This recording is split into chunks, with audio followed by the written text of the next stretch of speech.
ఈరోజు జవహర్ నగర్ పిఎస్ పరిధిలోని యాప్రాల్లో గోదావరి గార్డెన్స్లో ఒక ఇంటి పైన డాబా పైన ఒక వ్యక్తి పివిఎన్ శాస్త్రి అనే వ్యక్తి గంజాయి చెట్లు పెంచుతున్నట్టు మాకు సమాచారం రావడం జరిగింది.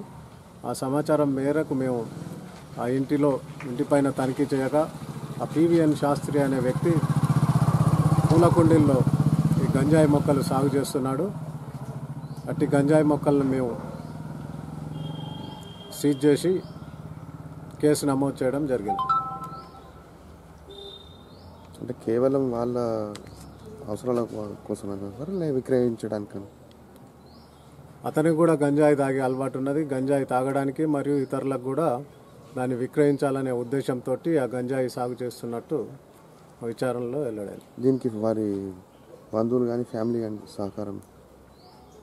దీంట్లో ఎలాంటి సహకారం లేదు. అతనే ఒక్కడే ఈ పని చేస్తున్నాడు.